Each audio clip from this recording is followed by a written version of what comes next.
The graduate tax program was an idea that was generated by Dick Stevens and Jack Freeland, actually probably about 10 years before it actually began.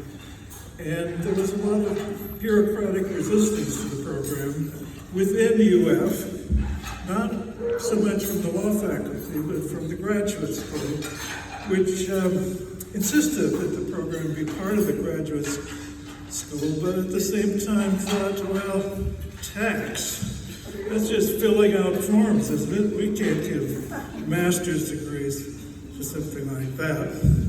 So they went back and forth for a number of years. What I say is all recollections of Dick Stevens after the fact. My first academic appointment was at the University of Georgia in 1968.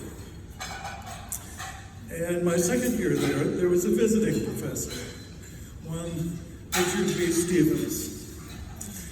And he came with an idea, I guess, I heard about this only later, but he thought, well, given all of the problems we're having with this, getting this program going at the University of Florida, maybe the University of Georgia would be a more receptive place for this program.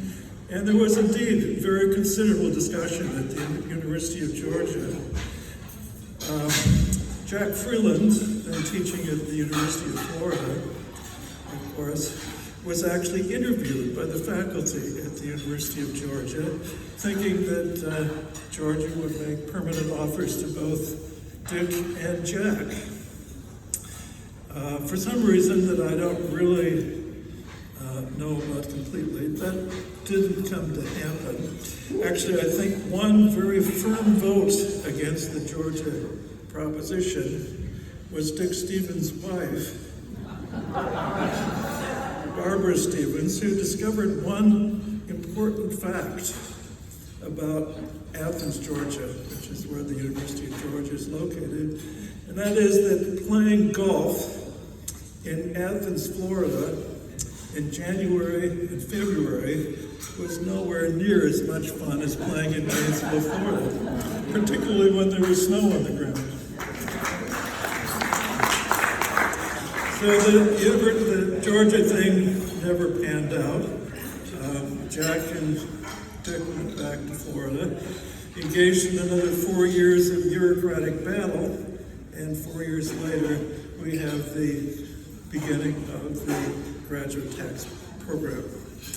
So I thought all of you proud Gators, double Gators, triple Gators, quadruple Gators would really enjoy knowing how close you came to being a Georgia Bulldog.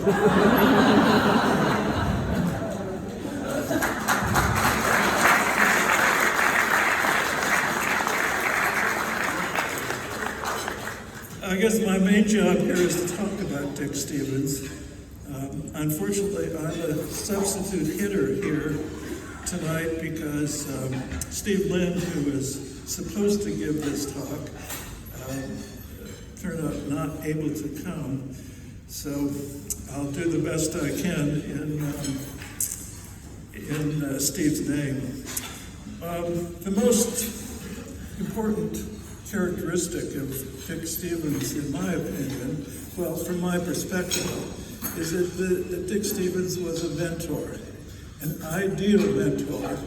Ever since I first met Dick Stevens, the word mentor recalls Dick. I think about him every single time. He was truly an ideal mentor, not a directive sort of mentor. He never brought me into his office and said, if you want to succeed in this academic business, you have to do this and do that. No, that would be very unlike Dick. What was like Dick was frequent words of encouragement, real obvious shows of interest in everything that was done by his mentees, and a source of pride and joy, obvious pride and joy in every accomplishment that his mentees succeeded in accomplishing. So I truly take my hat off to Dick Stevens. I think about him often, and I feel extraordinarily fortunate to have known him, even for a short period of time. Dick, by the way, was only the director for 2 or 3 years. His health was already poor when finally he slogged through that bureaucratic mess and got the program going. But his imprint is truly there today, 50 years later. So thank you.